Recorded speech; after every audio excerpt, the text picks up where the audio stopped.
Gravação, episódio 7, Prazer Mirassol FC. Opa! Muito boa noite. Mais uma semana consecutiva, sempre às segundas-feiras, às 21 horas, com um papo interessante aqui nesse canal do YouTube, onde você está do louco pelo Mirassol. E mais uma semana consecutiva, episódio 7, esse que eu vou chamar agora o meu parceiro Júlio Monstro para deleitarmos aqui de informações de como será esse episódio 7. Né, seu Júlio Monstro? Ai, rapaz, já tô rindo. Nem começou, já tô rindo aqui. Você vê, né? Você tá bom, meu querido? Boa noite, você tá bom? Muito boa noite, meu querido. Tudo jóia. São e sábado, tudo tranquilo, então tá bom. Tudo na santa paz. E, pois cara, é, né? Ó, eu quero relembrar todo mundo que tem episódios semanais toda segunda-feira às 21 horas, imprescindivelmente, tá? Segundas-feiras às 21 horas, sempre com um papo interessante, né? Com personalidades diferentes da música, da literatura, das artes em geral, para a gente bater um papo aqui no Prazer Mirassol FC, que já está no 7º episódio da 3ª temporada, né, Júlio Monstro? Sim, senhor. Sim, senhor. Estamos aí batendo metas. E caiu um episódio mais fantástico que o outro. Mais formidável do que o outro. Essa é a palavra. Então, exatamente. Vamos falar dos nossos patrocinadores, que é os que nos ajudam a fazer essa baguncinha organizada aqui. E aí a gente volta com o nosso convidado. Fechou.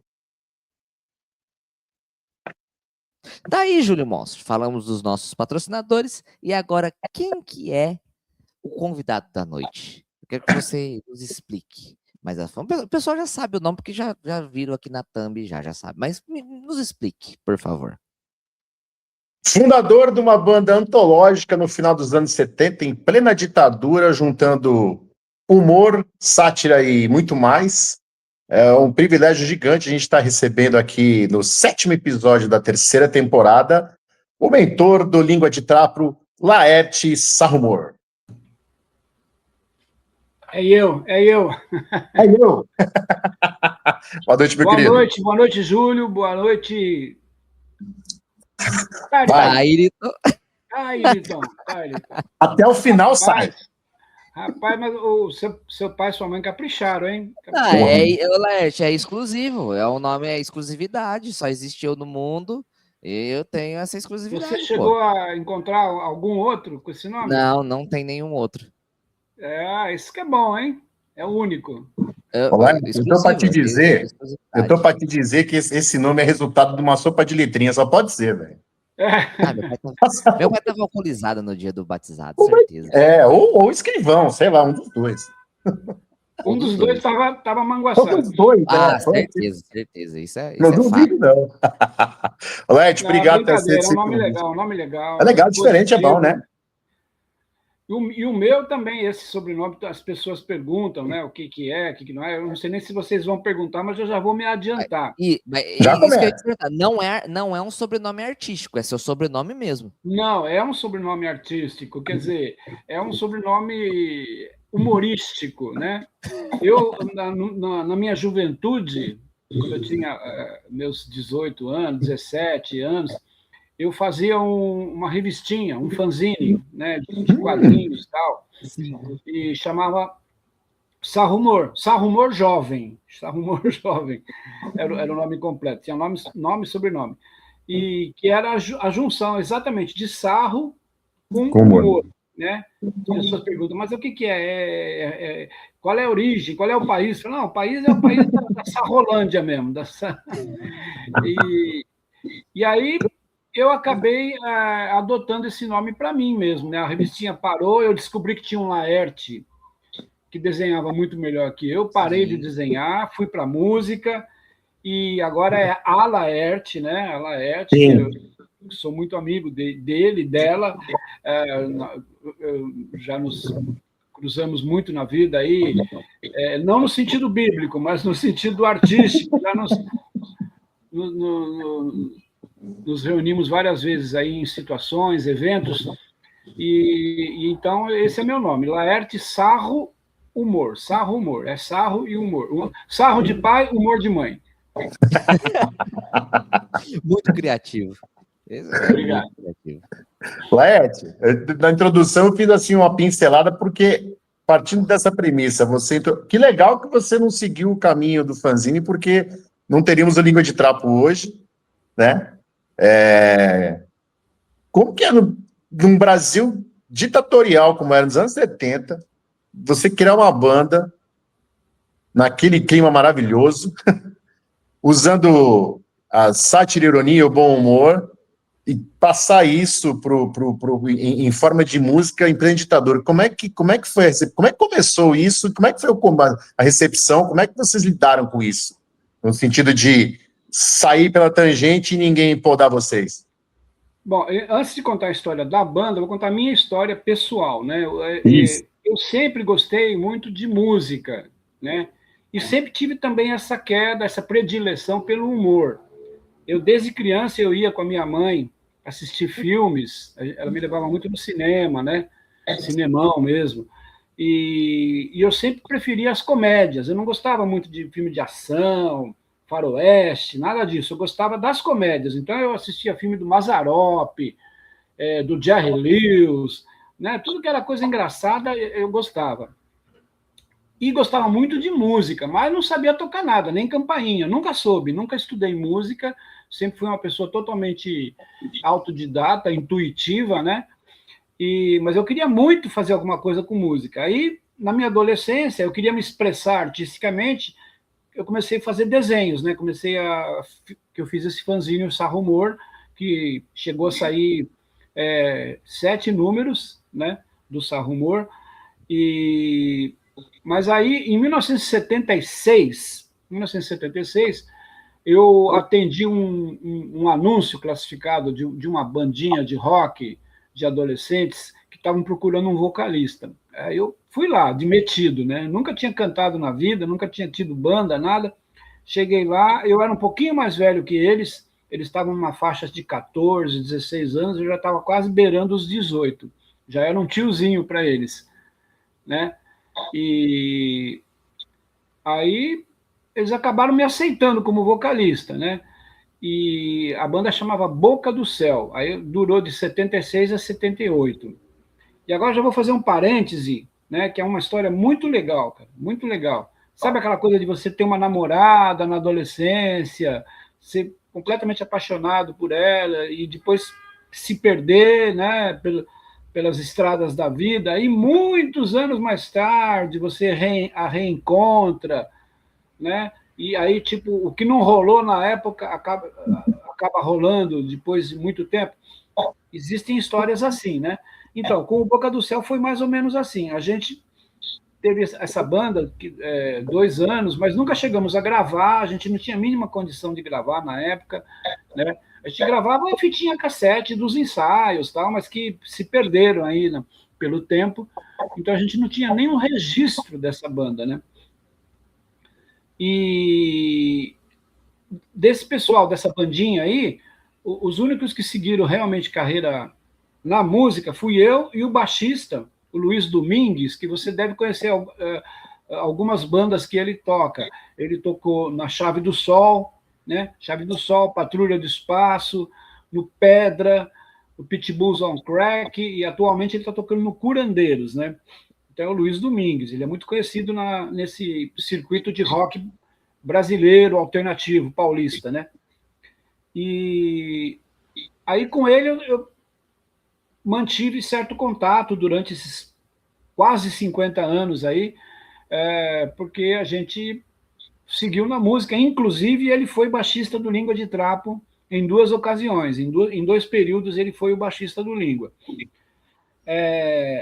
Os outros 3, né, a gente se perdeu aí, né, não tinha contato. Aí, com as redes sociais, nós voltamos a nos aproximar, tal, e em 2020, um pouquinho antes da pandemia, a gente marcou um encontro, sabe aquela coisa de encontro de ex-aluno e tal, que se encontra, vamos nos encontrar. Aí, em vez de a gente marcar num restaurante, a gente marcou num estúdio.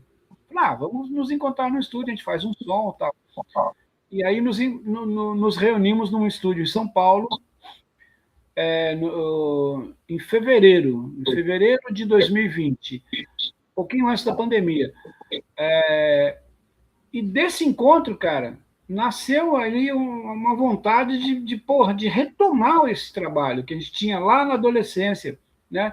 E a gente ressuscitou o Boca do Céu. Olha só, 47 anos depois, estamos gravando. Teve uma. Obviamente, a gente se reencontrou e parou de se encontrar de novo por causa da pandemia, né? Não tinha como nos vermos, mas a gente falava virtualmente, pela internet e tal, tal. Aí, assim que pôde, assim que começou a afrouxar o isolamento e tal, começaram os ensaios. Atualmente, a gente já está terminando um CD, né?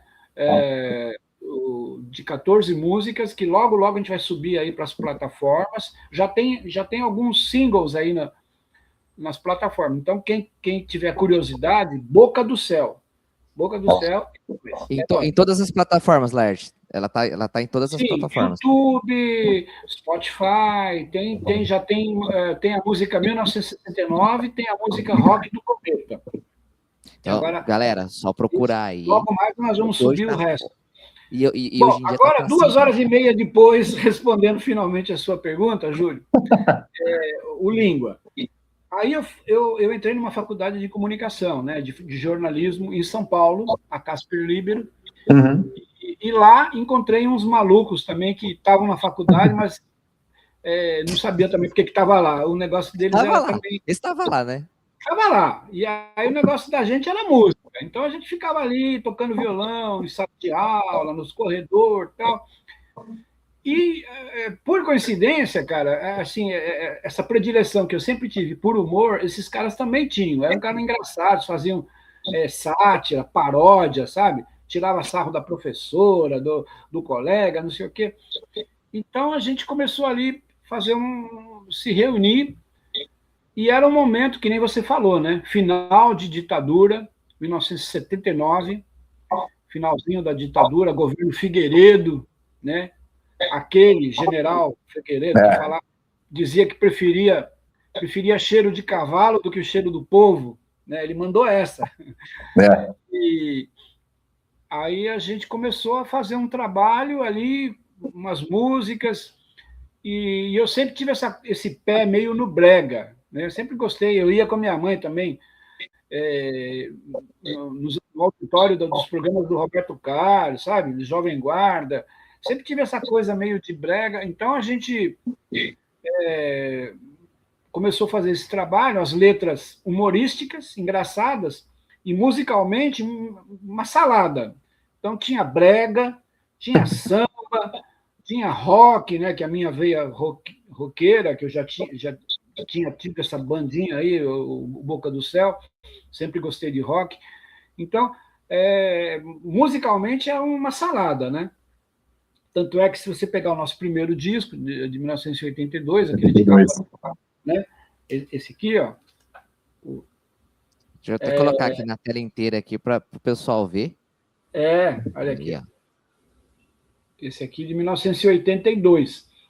Você vai ver que tem tango, tem shot, tem samba de break, tem rock pesado, tem de tudo um pouco.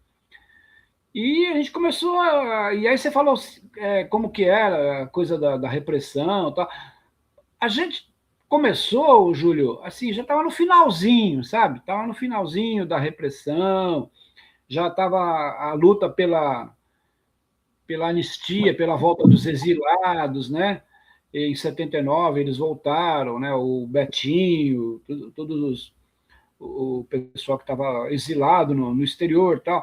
Então começou a ter um certo abrandamento, né? Uma certa distensão dessa coisa de repressão, e a gente meteu as caras, a gente ia até onde dava, cara. A gente não tinha essa coisa de se autocensurar, entendeu? Falar, não, se tiver que censurar, a dona Solange, que era a diretora da censura, que censure a gente, mas a gente mesmo vamos falando, cara, vamos metendo o pé aí. Como diria aquele amigo meu, nesse caso, o Língua de Trapo não tinha papas na língua. Não tinha papas na língua, não. Era uma língua de trapo mesmo, né? Você está falando do Boca do Céu. essas músicas do reencontro aqui, vocês estão resgatando as músicas lá de 70 ou estão fazendo Sim. coisas novas ou os dois? Não. 14 músicas originais dos anos 70, cara. Incrível isso, né? A gente E com a mesma pegada musical também? Massa. Não tinha registro ou mudaram alguma? sonoro. Agora vai A gente passar a ter. algumas letras batida à máquina e a lembrança, a memória, né? E sim, a gente procurou manter os arranjos originais, só que assim, 40 e poucos anos depois, a gente pôde fazer um som que a gente imaginava na época. Na época a gente era ruim pra caramba, grosso, todo mundo ruim, aprendendo a tocar, ninguém tocava nada, entendeu? E então era uma bandinha bem fraquinha, né? Assim, se você comparar com o que a gente hoje consegue fazer. Uhum. Mesmo os que não seguiram profissionalmente na música, continuaram a tocar. O Wilton, que é o guitarrista, um guitarrista fantástico, muito bom mesmo. Ele tem formação erudita, né? Ele estudou violão clássico e tal, e aí ele dava aula de música. Ele deu aula de música quase que a vida dele toda. O outro guitarrista, o Oswaldo, ele foi para o mundo corporativo, foi trabalhar em empresa, tal, foi gestor de empresas médicas, né, farmacêuticas, tal, mas nunca deixou a música também. Ele sempre teve umas bandas aí, White Snake Cover, tal. Ele sempre gostou de rock e nunca parou de tocar. Então, a gente foi aprimorando, né, e hoje a gente pôde fazer, finalmente, aquele som que a gente sonhava fazer nos anos 70, né? Eu acho que o resultado está muito bom, modéstia à parte. Bom saber, bom saber. O Linga lançou o primeiro som que o Linga gravou, o Taito, não sei se vai lembrar. O nome é genial, é Sutil com um Cacetete. Ah, a fita cassete. A primeira, né? Sutil como um Cacetete. Antes já começa bem, hein? Aí, já começamos bem já, hein? Sutil como um Cacetete, era o nome da fita. Da fita, antes né? Da primeira, né? Azul, a gente gravou uma fita cassete independente. A gente vendia na porta da faculdade, na porta de show, vendia na faculdade para os colegas. E a gente fazia assim, quase que artesanalmente, né? Uhum. Era uma coisa bem caseira mesmo, mas a gente gravou num estúdio, né? Gravamos ela num estúdio, tal, a fita de rolo, né? A master. Sim. E depois a gente reproduzia as fitas cassete, fazia de 10 em 10, ia fazendo, ia vendendo. Na unha. Bem lembrado. Comprava a caixinha de BASF de 10 ali, abria e fazia... Ia na unha. Exatamente. Na raça. Na raça. Até saiu o primeiro de 82, né? O primeiro é de 82, esse azul. Esse é 82, né? 82. Depois tem os outros aqui, se você quiser, depois eu posso ir mostrando também. Vamos. Eu tenho. É que eu tô numa zona aqui que eu tô mudando os móveis, eu não tenho então meus vinil. Eu tenho uns 10 mil, eu tô tentando olhar, achar, não tô achando. Eu ia pegar mais cedo, não peguei. Eu tenho em vinil com a Você Punk. Então, é o segundo. É o segundo, né? De 85. Esse eu tenho bolacha. Esse é clássico. Ô, Tairton, a gente estava falando agora há pouco vê se você lembra de alguém que no primeiro álbum de 82 existe um mix de vários estilos sonoros, tango, rock pesado, chachado, bolero e não sei o que mais, e samba, e punk. Eu não lembro o tal de Mamonas Assassinas não, meu irmão? Cara, sabe que tem algum dedinho ali, não? Então, eu acho que eu ia citar isso. Porque, pô, a gente vendo, né, que já é mais da minha época. Sua geração. E o Língua de Trapo, cara, o Língua de Trapo fazia algo, assim... Era diferente pra caramba. É o contrário. O Mamonas Assassinas começou a fazer algo muito parecido que o Língua de Trapo fazia. Exatamente.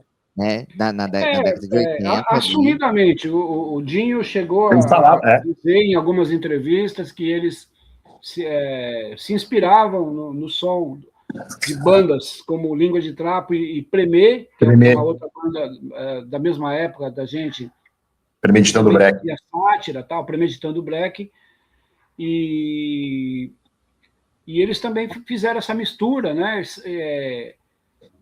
Com vários ritmos, tal, mas sempre com uma acentuação de rock, né? Eles tiveram a mão ali de um produtor que deu uma roupagem Rick Bonadio. Boa, né? Muito boa, que é o Rick Bonadio, um cara muito fera, muito bom, e então ele conseguiu pegar toda essa energia, essa porra louquice dos meninos e concentrar ali num disco com uma cara de rock, mas ao mesmo tempo tinha de tudo. Tinha o Vira lá, né? O Vira. O fado português, né? E para nós foi muito legal, apesar de muita gente depois achar que a gente copiava os Mamonas. Pessoas menos. Só se vocês voltaram, só se vocês vieram no tempo e voltaram para trás e estamos. Depois de 95, não tá certo nessa cronologia. Assim, que tipo de som que vocês fazem? Mamonas. Resume, já fala assim, é tipo Mamonas. Tá. Engraçado, né? Engraçado. Engraçado. Mas assim, é lógico que a gente tinha um conteúdo, né? As letras muito mais políticas, tal, e o deles era um besterol, uma coisa humor mesmo, né? Humor pelo humor. Mas para nós foi muito bom também para provar, porque a gente encontrou ao longo do caminho muita gente, produtor, sabe? Produtor, programador de rádio, que falava assim, não, o humor é legal, tá, mas o humor é aquela coisa, né? Você ouve uma piada uma vez, dá risada, a segunda vez já não tem mais graça. Perde a graça. Então a gente cansou de ouvir esse argumento, assim, nhen. Falei, pô, bicho, mas além da piada, além do humor, tem o som. O som é legal. Modéstia à parte, o som é legal. As músicas são legais. E tem a letra, que passa uma mensagem, que tem um conteúdo. Tarará. Então, os Mamonas, de certa forma, vieram calar a boca dessa turma aí, que vinha com esse argumento furado, porque, porra, mais sucesso que eles fizeram, impossível. Né? Os caras foram um fenômeno. Meteórico. Só comparável aos Secos e Molhados, né? Em termos de uma banda que estourou mesmo. Em curto tempo. É o RPM, né? Eu acho que foram os 3 estouros de banda no Brasil, que foram um fenômeno de venda, de mídia. Os caras não saíam da mídia, cara. Ficavam a tarde inteira no Faustão, a tarde inteira no Gugu. Fazendo show, saía de um programa, fazia show. Na rádio dando ibope, lotando estádios. Então, os caras foram um sucesso, fazendo humor. E a Então, gente é assim, daqui do interior, Laerte. Na época a gente escutava a rádio e aqui era tudo muito segmentado. Então tinha a rádio que tocava só sertanejo, aí tinha a rádio que tocava samba e pagode e variáveis, né? E tinha rádios aqui que tocava. Cara, mas aí quando chegou a onda do Mamonas, a rádio, eu lembro até hoje, Onda Nova FM, só tocava sertanejo. E aquele sertanejão raiz, sabe? A Onda Nova FM, que hoje ela não existe mais, então ela só tocava o sertanejão raiz, de Tião Carreiro e Pardim, Trio Parada Dura, essas paradas assim, Chitãozinho e Chororó. Na rádio. Tinha que tocar umas 3, 4 músicas por período na rádio de sertanejo. Os caras não perderem a audiência, porque era muita gente pedindo e tal, eles tinham que colocar no meio lá, porque assim, no interior tem muito isso, então para você quebrar uma bolha, naquela época, de uma rádio, uma rádio deixar de tocar sertanejo numa faixa de horário ali para tocar 2 músicas do Mamonas Assassinas, velho, era uma coisa assim que realmente era completamente diferente. Então, eu lembro que, tipo assim, tocava Chitãozinho e Chororó, aí eles passavam um teaserzinho, aí entrava a música do Mamonas Assassinas. Você acredita, cara? Eu lembro disso, velho. Não, foi uma coisa incrível. Os caras dominaram a mídia, as rádios, televisão, teatros, estádios, enfim, clubes, os caras, durante o curto período, né, que eles estiveram, eles não chegaram a gravar nenhum segundo disco, né? Não. E aí, mas assim, foi uma coisa fantástica. A gente até se pergunta, né, se não tivesse acontecido a tragédia que aconteceu, o que teria acontecido com a banda, né? Se eles iam conseguir manter esse sucesso, tá? Pela experiência dos outros dois fenômenos, né, que foram os Secos e Molhados e o RPM, assim, geralmente dura 2, 3 anos mesmo, e aí para, né? Porque é difícil se manter assim. Acho que só o Robertão mesmo que consegue se manter a 50, 60 anos como o rei da juventude, né? Mas é muito difícil se manter no auge durante tanto tempo, né? Laerte, tá aí o primeiro disco. Aí vocês começam. Você está envolvido com a galera da Lira Paulistana, né? Só tinha nego bom ali também, né?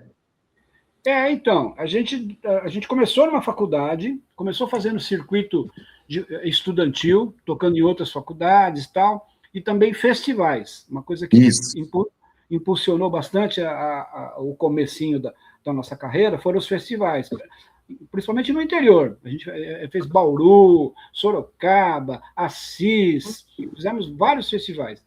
E aí tinha esse teatro Lira Paulistana, que era um teatro ali em Pinheiros, né, no bairro de Pinheiros, em São Paulo, que era um porão, era um lugar bem pequeno, né, e mais que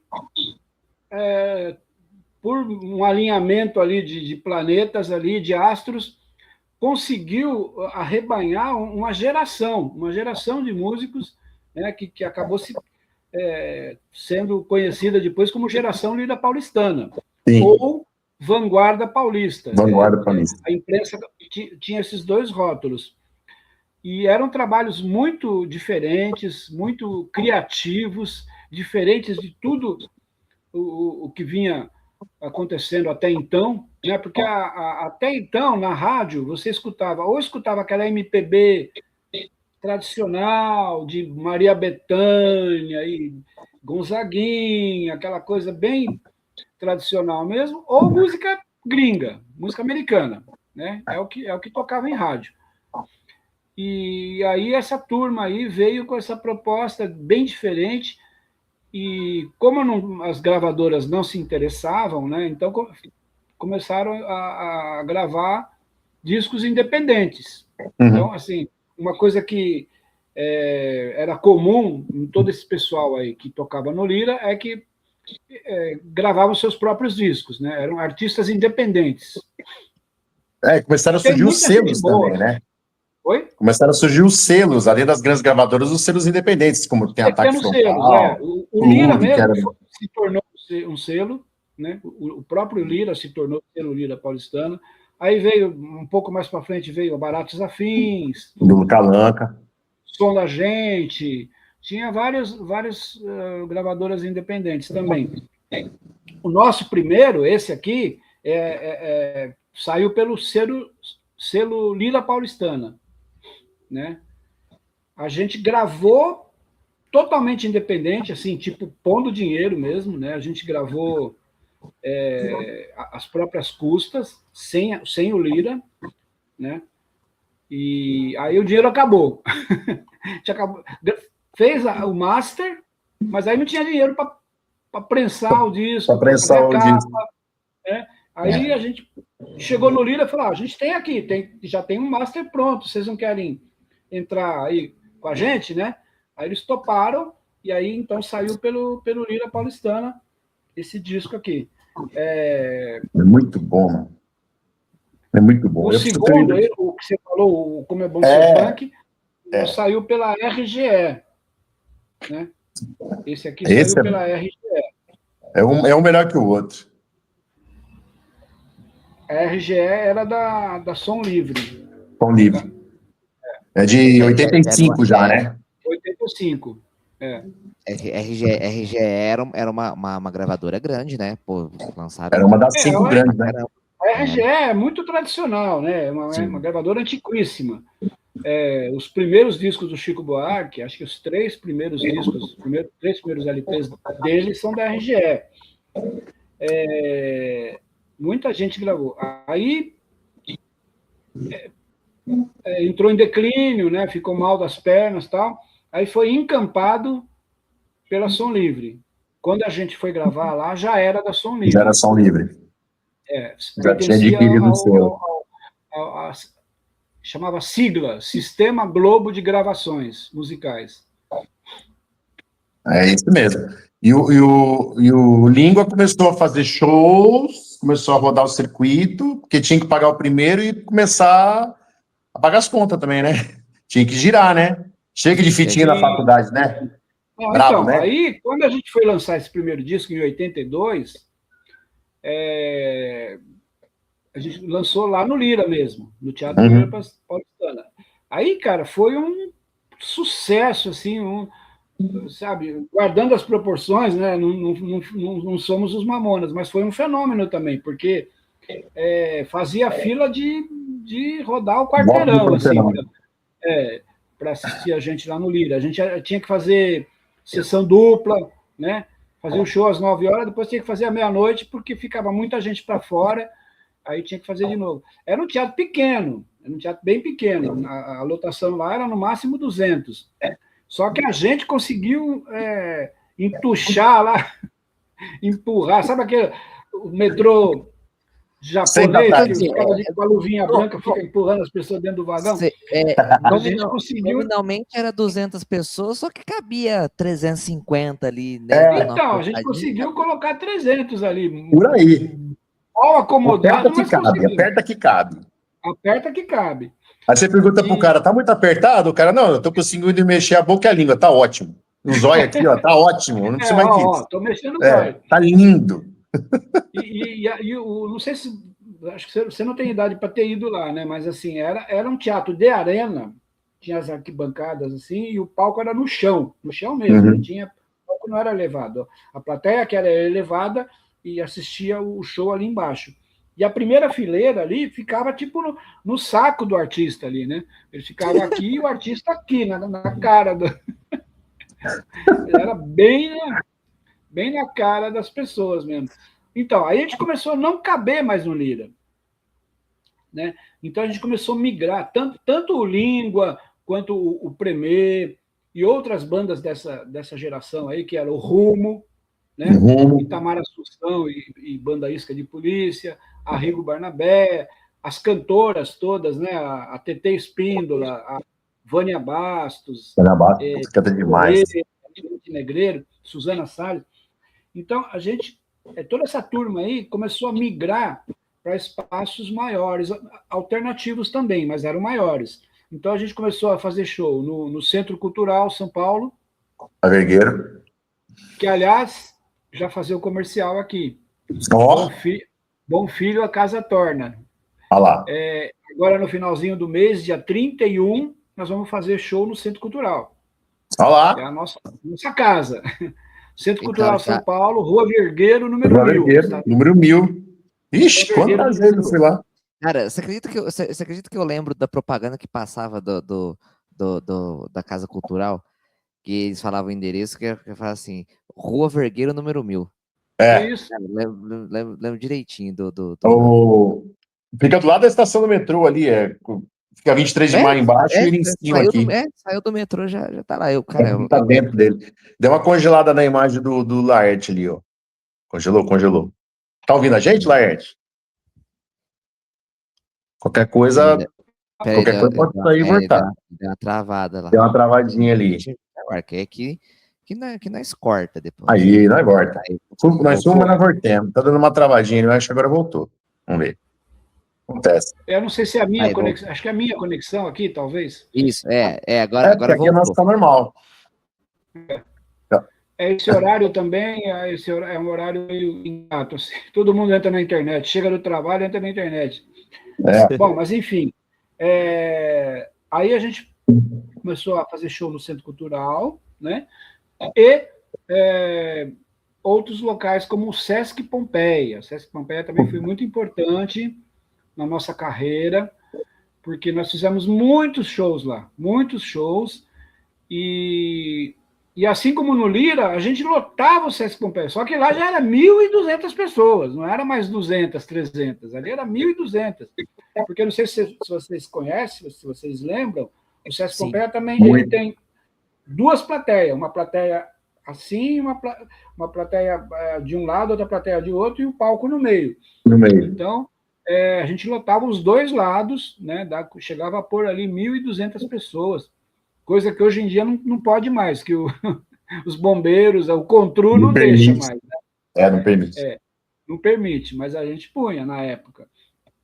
E ali no Sesc Pompeia também acontecia um programa de televisão, dois programas que foram muito importantes também para a nossa carreira. A Fábrica do Som, não sei se vocês chegaram a ver, que era apresentado pelo Tadeu Jungle, e era muito legal. Toda essa galera, não só a nossa geração Lira Paulistana, como toda a geração que veio logo em seguida, que é a geração do rock, 80. Titãs, Ira, Ultraje a Rigor, todas essas bandas que depois explodiram no chamado Rock Brasil, né? Em 84, 85, começaram também ali na Fábrica do Som. E era muito legal, viu? Porque era transmitido pela TV Cultura. E a TV Cultura tinha muita penetração no interior do estado, né? No interior do estado. Então, isso abria para a gente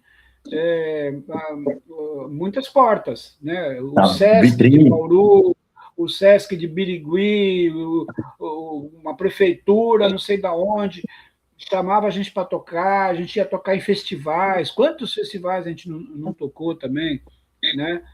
Eu não lembro de a gente ter tocado, acho que em Mirassol, mas tocamos em muitas cidades do interior. Araraquara, Ribeirão Preto, São José do Rio Preto, Piracicaba, Campinas, nossa, a gente fazia 2, 3 vezes, né, por ano em Campinas. Aonde tinha universidade, né, tipo PUCamp, Unicamp, São Carlos. São Carlos tem bastante, é um polo grande. São Paulo, São Carlos, Marília. Rio Preto tem a Unesp aqui, né? Tem a Unesp de Rio Preto. Unesp, Rio Preto, muito em shows para a Unesp. Em várias cidades, Guaratinguetá, Araraquara, Bauru. Então, o Fábrica do Som foi muito importante. E o segundo programa que eu falei, que era gravado lá também no Sesc Pompeia, era o programa do Rolando Boldrin. Sim.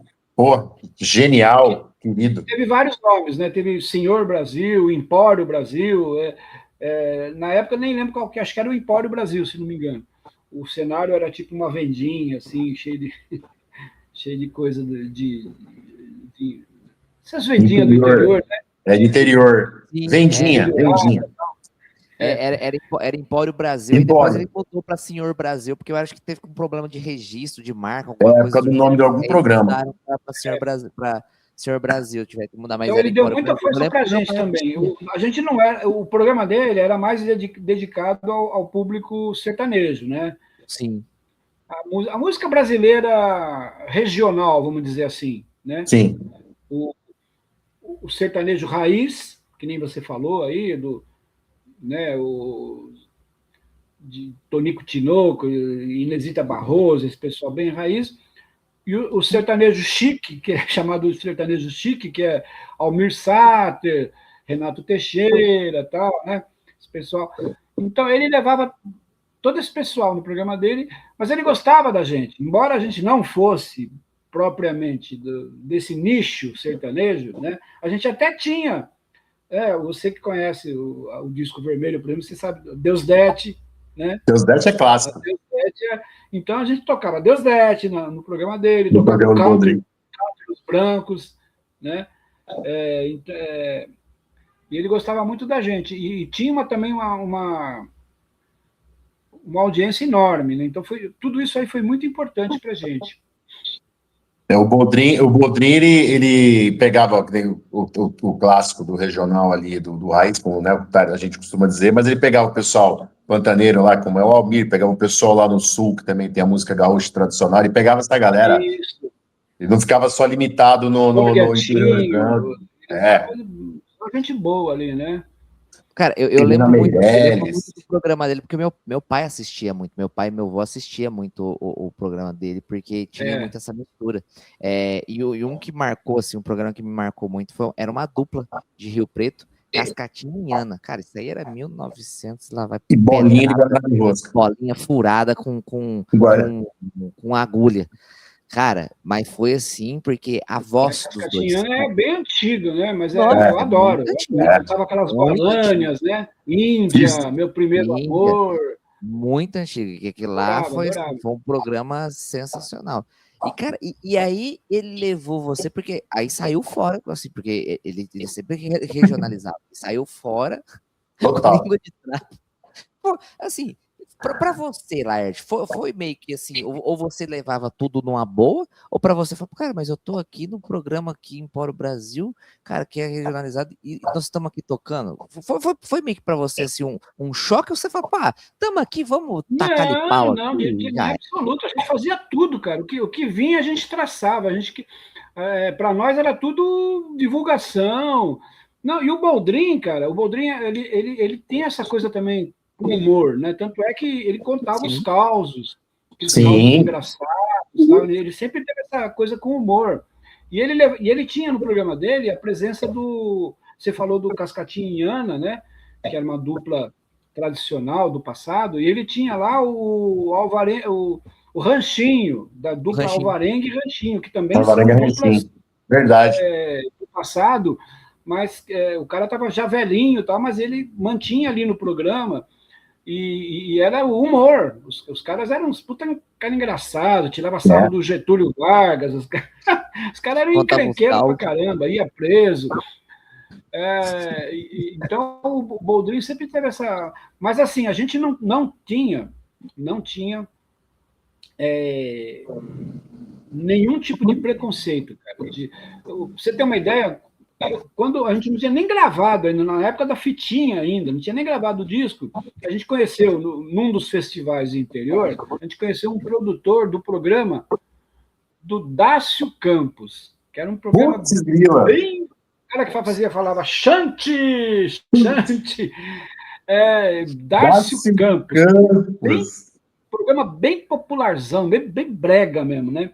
E aí depois esse mesmo produtor, ele foi ser produtor do Raul Gil. Aí fomos no Raul Gil também, entendeu? E porra, a gente fez Gugu, fez Hebe. Aí quando a gente gravou esse disco do Como é Bom Ser Punk, né?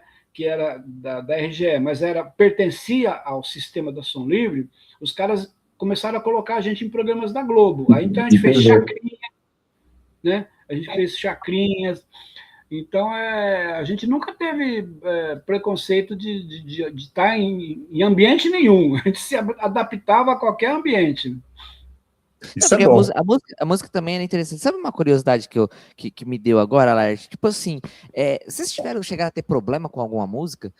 Porque tá certo que os discos foi lançado um pouco depois ali da época da ditadura, mas ainda tinha aquela sensação, algo assim. A ditadura já não estava tão violenta, né? Tão repressora como nos anos mais de chumbo mesmo, né? Anos 70. Mas a censura existia. A censura só foi acabar, ser extinta em 1986. Então ela perdurou, mesmo depois que a ditadura acabou, que entrou um presidente civil, não sei o quê, ainda tinha a tal da censura, né? Real, posso te cortar? Você falou o ano? Só te interromper, perdão. Você falou em 86, saíram 2 álbuns em 86 de rock nacional que ainda vinha com aquele aviso proibido, execução pública, tarará, tarará, que foi Bichos Escrotos dos Titãs, no Cabeça de Dinossauro, e uma do Capital Inicial no primeiro álbum, qual que foi? Fátima? Não é Fátima, Granei Vascaína. Veraneio Vascaíno. Então ainda estava Então, naquelas coisas. todo Começou, esse acho que pessoal do mesmo. rock teve música proibida. A própria Blitz, A né? Blitz, eu tenho o disco da Blitz que é zoado, que é riscado. Essa história é famosa, né? Virou Eu tenho. clássico, né? Um ícone da censura, né? Do poder da censura ainda em cima dos artistas, né? E não só em relação à música, né? Eles proibiam filme, proibiam peça de Sim, teatro. sim. Se não proibia, punha a classificação 18 anos, tal. Eles enchiam o saco, cara. E ainda até hoje, veladamente, existe, né? Uma censura que não é declarada, não é oficial do governo, mas as emissoras, enfim, existe uma censura velada que você não pode sair falando ou mostrando qualquer coisa, não. E isso não tem muito a ver também com os dias de hoje, pelo advento da liberdade que às vezes o pessoal abusa da internet, das redes sociais? Bom, aí a internet é um outro capítulo, né, cara? Porque a internet virou meio que terra de ninguém, né? Agora que está tentando ter uma regulamentação e não sei o que lá tal. E aí fica a critério de quem navega. Você pode escolher. A internet tem tudo que é ruim e tudo que é bom, né? Tudo que é de pior, tudo que é de melhor. Então você tem que escolher o conteúdo que você quer. Você quer ver putaria, você quer ver discussão política, briga, não sei o quê, ou você quer ver arte, você quer ver coisa legal, quer ver um filme, quer ver um seriado, quer ver, né? Então quer ver um bate-papo assim como esse nosso aqui, que é construtivo, né? Informativo, construtivo. Então tem de tudo na internet, né, cara? Ainda não existe um freio, né? Eles não têm como, porque Está muito sem diretriz, né? mesmo A diretriz que tire se do tem ar, assim. já foi, né? Você põe lá um negócio, mesmo que tire do ar, já foi. Aí aquilo se multiplica, né? Muita gente copiou, muita gente replicou. Então é uma coisa meio sem controle, né? Aí vamos voltar ali para 85. Aí depois vocês lançam o terceiro álbum. Que eu acho que foi antes da banda dar uma pausa. Não, Ou então, tem antes do terceiro, ainda na época desse aqui, a gente tinha acabado de gravar esse disco, aí aconteceu o Festival dos Festivais. Ah, Que sim, foi uma coisa muito importante também para nós, né? Isso tem uma história engraçada até, porque o compositor da música, Os Metaleiros Também Amam, né? O Carlos Melo, é dele e do Ayrton Munhaine Júnior. Você escrevia a música, né? Você tinha que ir lá na Globo e pegar uma fila enorme e escrever a música e tal. E ele foi lá, fez todos os trâmites como uma pessoa normal. Não foi assim, não entrou pela janela, entendeu? Não foi uma gravadora que pôs nada. Foi tipo inscrição, bonitinho, tudo certinho. E ele escreveu uma música lá e colocou intérprete língua de trapo. Só que ele não falou pra gente, né? A gente nem estava sabendo. A gente não estava sabendo, porque acho que ele mesmo não tinha a mínima esperança. Sabe quando você vai, assim, tipo, vai para desencargo de consciência, mas assim, imagina. Vai que cola, né? Tanto de gente que tem nessa fila aqui, milhares de pessoas se inscrevendo. Você acha que eu vou. Né, minha música vai entrar? Minha música vai entrar? Então ele nem falou para a gente. Um belo dia, tá todo mundo nas suas casas, um domingão, né? Tá todo mundo em casa, tal. No Fantástico, eu não sei se vocês lembram, tinha uma moça, uma apresentadora, chamava Paula Saldanha. Acho que ela era meio do esporte, mas ela apresentava o Fantástico também. Aí a Paula Saldanha, aquele sotaquinho de carioca, né? E agora atenção para as músicas classificadas para o Festival dos Festivais, não sei o que lá. E começou a falar, e aí falou, Os Metaleiros Também Amam, Língua de Trapo. Aí todo mundo, cada um na sua casa, começou a ligar. Ainda não era internet, não era celular, era telefone. Telefone mesmo. fixo. O telefone fixo, Telefone né? fixo. De Começou a ligar, rodinha. pô, você viu o Fantástico? Você viu? A gente tomou um susto, cara. A gente ficou sabendo pela televisão que a gente tinha entrado no festival. E aí foi uma loucura, né? Para ensaiar, para fazer o arranjo, não sei o quê. É um arranjo meio. Apesar que a música fala os metaleiros também amam, o tema é os metaleiros, mas a música, na verdade, é um heavy brega, né? É um brega, né? É uma coisa meio Titãs, assim, meio Sonífera Ilha. Anyway, assim. sim. E meio a interpretação meio Sidney Magal, assim, né? Os metaleiros também é uma coisa meio caricata, assim, totalmente caricata, né? Não era metal, né? Apesar que o tema era, mas a música não era. A música não. A música não. E aí a gente classificou essa música e fomos aqui para o ginásio Ibirapuera, a eliminatória de São Paulo, também sem esperança nenhuma de passar para a fase seguinte. Fomos lá, passamos para a semifinal, aí fomos para o Maracanãzinho, né? Maracanãzinho. Aí lá no Rio tomamos uma vaia gigantesca. Tem no YouTube, só vocês verem lá. Acho que tem as 3 apresentações nossas, a eliminatória, a semifinal e a final, tá no YouTube. A semifinal, cara, a gente recebidos com muito carinho pelo público carioca. Sim, porque eles estavam acostumados com os festivais da Globo, que eram os MPB Shell, né, de 80, 81, 80. Era aquela coisa meio carioca mesmo. Então era sempre o Oswaldo Montenegro que ganhava, o Emílio Santiago, já era meio que uma panelinha ali do Rio que sempre ganhava os festivais. E esse festival dos festivais veio uma turma de São Paulo, cara. Entendeu? Chegou chegando. Então era a TT Espíndola que ganhou, né? Ela ganhou o festival, apesar que a TT é do Mato Grosso do Sul, né? Mas ela é da turma de São Paulo, né? Ela era da turma do Lira. Ela estava radicada há muitos anos em São Paulo. Em São Paulo. A música de 2 paulistas, do marido dela e do Carlos Renault. O Joelho de Porco, né? Que é um grupo paulista também. Aliás, se nós influenciamos os Mamonas, nós fomos influenciados pelo Joelho de Porco, pelos Mutantes. Então, né?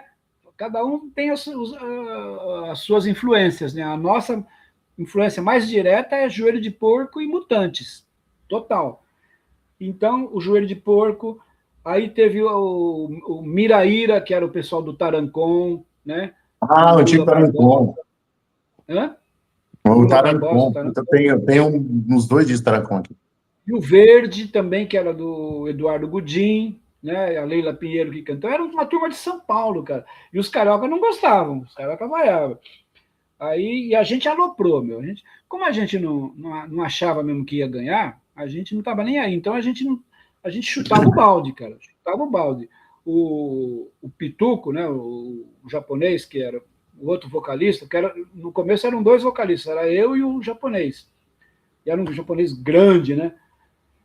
Ele mestiço, na verdade, né? Ele é filho de japonês com italiano. Brasileiro. Ele entrou com uma tanguinha, cara, de lantejola. Uma tanguinha, assim, um fio dental, cara, enfiado na bunda, assim. Isso ao vivo na Globo, cara. E aí no final, o guitarrista pegou a guitarra, quebrou, tipo, sabe, The Who, assim, Pete Townshend, assim, quebrando a guitarra. E isso no Brasil, as pessoas não quebravam a guitarra, porque guitarra custa caro, né? Caro pra cacete.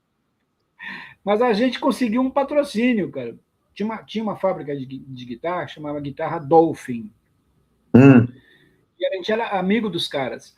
Aí os caras deram uma guitarra especialmente para tocar no festival e quebrar, cara. O ápice era quebrar a guitarra.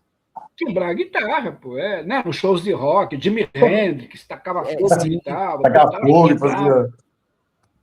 Aí teve O pessoal, aqui o nós pessoal da tivemos. Dolphin falando assim: você vai levar quebra direita essa guitarra, hein? Não é pra quebrar de qualquer jeito, é pra quebrar. Cara, eles deram uma sorte.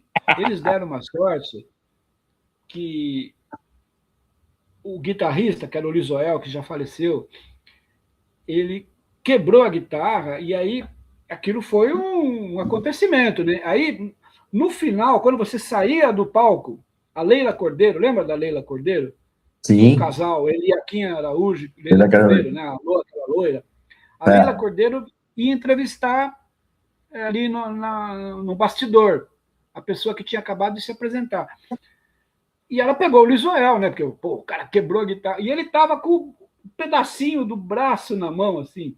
O que sobrou Dolphin. E deu a entrevista para ela com aquele Dolphin na mão. na Pô, mão. o cara tendo um orgasmo em cara, né? Em casa, né? O dono da Dolphin, né? Ele ligou pra gente, pô, que genial, sensacional, cara. O Lisoel mostrando o logo A da marca. Dolphin. Pro Brasil, né? Porque, porra, Rede Globo, né, cara? Sábado à É, noite. é isso que eu tô falando, porque, cara, eram uns festivais que era transmitido ao vivo, né? Ao vivo. Era ao Ao vivo. vivo e ao vivo. Ou seja, não era playback, a gente tocava de verdade, errou, era de verdade, não era pré-gravado e era em tempo real. Tempo real. Ao vivo mesmo. É Ao porque, vivaço. assim, eu não sou dessa época, mas é muita história que eu ouço as pessoas falarem. E, cara, Sim, mas o Brasil procura no parava pra YouTube. assistir esses Tem. festivais. Não Tipo, só o Língua de Trapo, como tem a TT Espíndola, Tem tem os outros, né? o Miraíra, tem. Então, Que para nós, massa. isso aí foi. Então. E aí, só para completar, então. Aí a RGE, cara, tinha saído já uma fornada, né? Uma primeira tiragem desse disco. E aí eles incluíram Os Metaleiros Também Amam, botaram uma tarja Faixa amarelinha bônus. aqui, incluindo Os Metaleiros Também. E aí o disco acabou ficando com 13 músicas, que era um disco de 12, né? Que era o número meio que padrão de LP, né? 12 músicas, 6 de cada lado. E aí acabou ficando com 13, porque foi incluída os. Então, se você chegar em sebo aí, você vai encontrar esse disco sem os metaleiros e vai encontrar Bom, com os metaleiros. Aqui, ó. Esse aqui, deixa eu ver, esse aqui tem os metaleiros. Esse é o CD, né? que massa. Que massa. Bônus track, né? Tipo, relançamento com uma surpresa para vocês. Tem uma faixa bônus ali. Putz, grila. E aí teve um hiato, né? O Língua deu uma parada nos anos 90, Não, mas aí você não teve o parou, né? terceiro, né? Você falou do terceiro, a gente Tem o terceiro, chegou a lançar verdade. o terceiro, Vou mostrar aqui. só que Olha a lá. gente, tipo, lançou. Esse aqui. O logo aqui em cima, ó, é do Drops do Cora. Língua de Trapo, Golden Hits. É o Golden Hit. Na verdade, o nome completo é os 17 Big Golden Hits super quentes mais vendidos do momento. Que era uma sátira daquelas coletâneas, sabe? Aquelas coletâneas que os caras faziam. Não, então é isso que eu tô lembrando, dei risada, porque sempre tinha, né? Aí eles colocavam os nomes nas coletâneas, eram os nomes gigantescos, né? Eram os nomes Isso gigantescos. mesmo. Aí vocês já pegaram essa coisa da sátira. Pô, era sensacional, cara. As canções inesquecíveis de fulano de tal para você ouvir no inverno. Sabe assim, era 3. Por aí, Acabava o nome. bem isso. Pô, acabou Bem disso, você não acabou de ler o título ainda. Tão grande que é o. É verdade. O título é maior tipo que a letra da música. mais ou menos isso. Aí você saiu o terceiro. Que a gente 80 e o quê? 9? Não, 6. Pela RGE também. Ele saiu logo depois, né, na sequência. A gente fez Eu tô contrato de confundindo. 2 discos na RGE, né? Entendi. Então a gente lançou um em 85 e um em 86. Massa. Só que aí a banda parou. A banda parou, que nem você estava falando aí. Teve um hiato. Deu uma parada no final dos 80. 87, por aí. Comecinho de 87 a gente parou. Aí o baterista foi para o Japão, o percussionista foi para a Espanha, espalhou. Né? Desmanchou literalmente. Em 89, o o japonês, né, o Pituco também foi para o Japão. E aí a gente parou. Acabou que ficou só você, o relento aqui. Todo mundo Eu fiquei despertou. aqui, aí eu, sei lá, eu comecei a fazer 1000 coisas aí para... Tinha que sobreviver, né, cara? Tinha que sobreviver, tinha que pagar as contas. Aí fui ser um pouco de ator, trabalhei em televisão, fiz alguns filmes, escrevi livro, né? Tem uma coleção de livros de piada, cara. Ó, esses livros aqui, ó. Vamos mostrar aqui. 1000 piadas do Brasil, né? Aí tem mais 1000 piadas do Brasil, aí tem ainda mais 1000 piadas do Brasil, e tem também um infanto-juvenil aqui, um campeonato de piada que é para criança. E tem um programa de rádio também que eu faço, né? Eu faço um programa na Rádio USP há 40 anos, que é a Rádio Matraca. Olha que da hora. A Rádio Olha Matraca. que da hora. Que é um programa de humor também. Ganhamos o prêmio PCA, tudo. Putz. Bom, aí segue o baile, você vai se virando, e aí chega na década, vira o século, e aí em 2016, se eu não me engano, vocês voltam com outro disco. Não, a gente voltou em 92. Tem um antes ainda? Sim, em 92 a gente voltou com esse disco aqui, ó. É verdade. Já com outra formação, porque a galera estava fora. Isso. Da primeira formação de palco, da primeira formação, só ficou eu e o guitarrista, o Sérgio Gama. Serginho. Né? Esse aqui, Língua de Trapo, Brincando com Fogo. Depois, esse ainda foi lançado em bolachão ainda. Daquela dupla. Aí depois teve esse. Esse aqui já foi CD, foi direto em CD. Esse já não estava mais fazendo no formato vinil. Não estava mais fazendo vinil. Aí esse foi direto em CD. Aí em 2000 teve esse aqui, ó. A gente atropelado em Abbey Road aí, ó. Muito bom. Atropelado em Abbey Road. Só uma dica cultural, senhoras e senhores. A Abbey Road não fica em Liverpool, fica em Londres, caceta. Isso mesmo, em Londres. Pô, não fica em Liverpool. E aí, em 2016, que a gente lançou esse aqui, que é o último CD da Terra. Esse aqui. O último CD da Terra, exatamente. Que da hora. É mais recente, já faz 10 anos, né? Vai estar fazendo 10 anos esse ano aqui. De lá para cá a gente não lançou mais nenhum. Já dá para fazer um show comemorando 10 anos desse álbum, hein? De lá para cá a gente não lançou mais nenhum.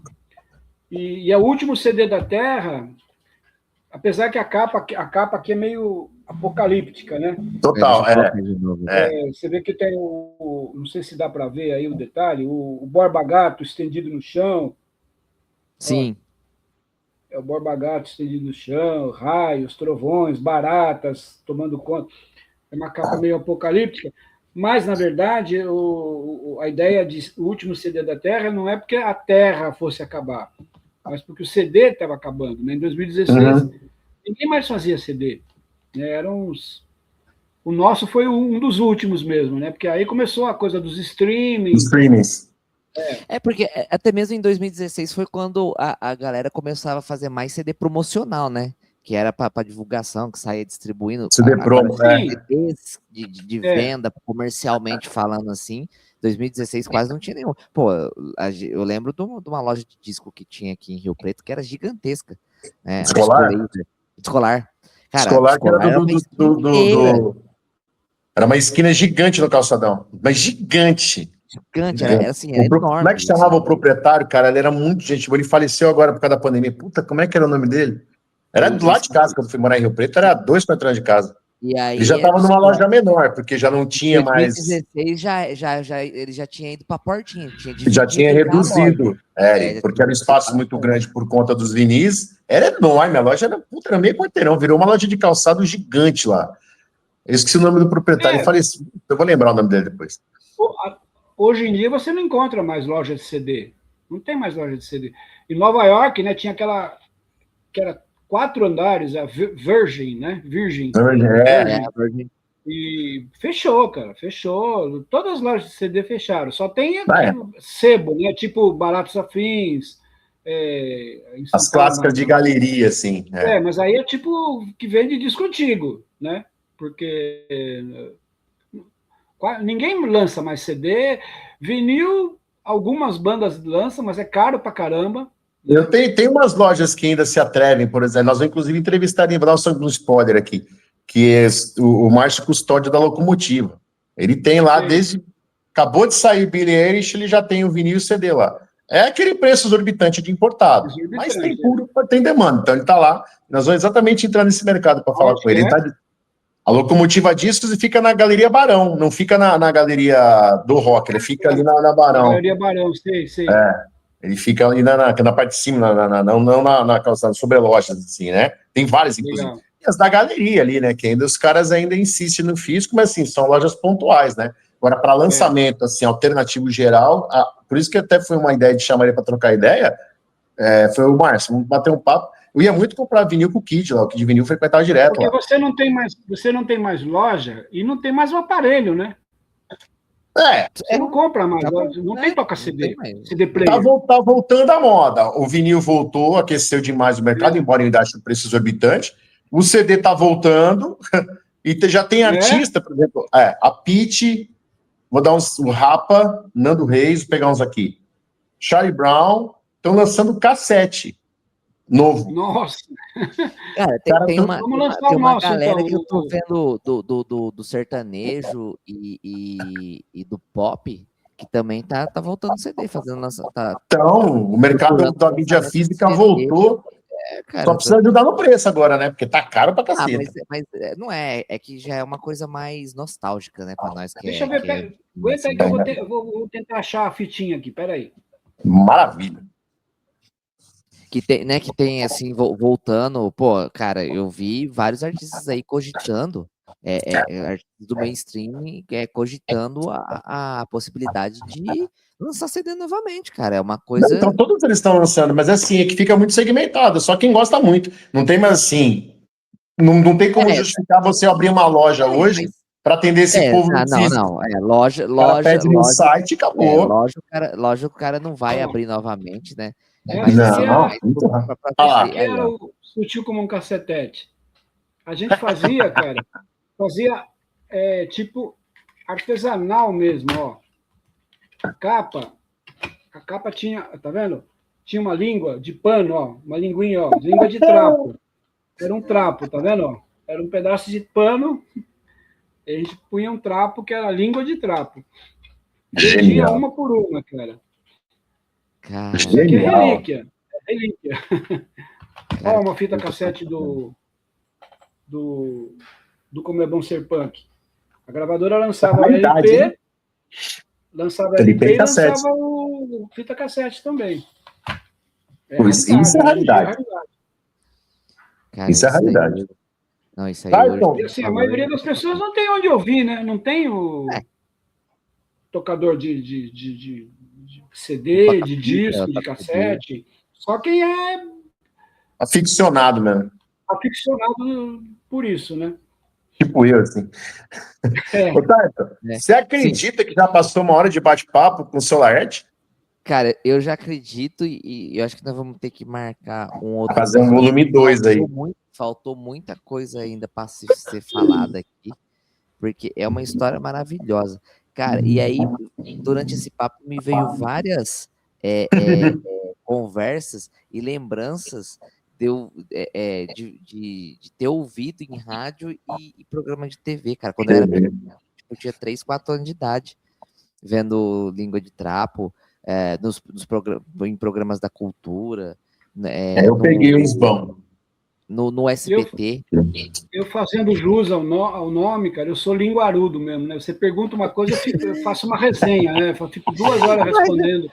A ideia é essa mesmo, pô. Aí cabe 3 perguntas no programa. Nós combinou que era para ser um papo tranquilo, leve e solto, como amigos numa mesa de bar, pô. Então, tá mais do que certo. Só que nós vamos ter que deixar uma parte 2. Não vai ter jeito. Vamos aproveitar aqui, fazer um convite que a gente sempre faz no final, pro seu Laerte.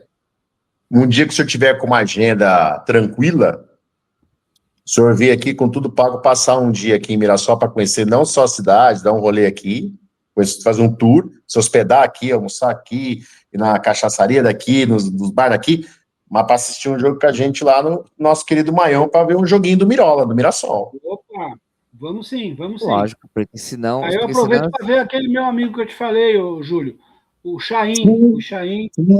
Sim, Chaim. Vamos ver se a gente localiza ele por aqui. Você tinha comentado. Manda um abraço para ele. Se ele estiver assistindo, manda um abraço para ele. Aproveitar também e agradecer Fernando Naporano, que esteve conosco semana passada e nos presenteou com 2 livros, inclusive eu não encontrei com o Thalito ainda, preciso entregar o dele. Muito bacana, agradecer o Fernando. Laerte, vamos te esperar aqui. O Fernando é da nossa época também, é contemporâneo. Queridão. Muito obrigado por você ter aceito esse convite dessa maluquice insana, desses mirassolenses insanos. Pelo esse papo maravilhoso. Vamos marcar um parte 2, porque tem vários convidados nossos que estão nessa pegada. A gente vai ter que fazer um plano B para todo mundo aí, para caber na agenda. Vamos esperar você aqui para dar um passeio. Esperar você para dar um passeio aqui, né? Nessa tarde. Vou sim. Sim. Com direito a acompanhante?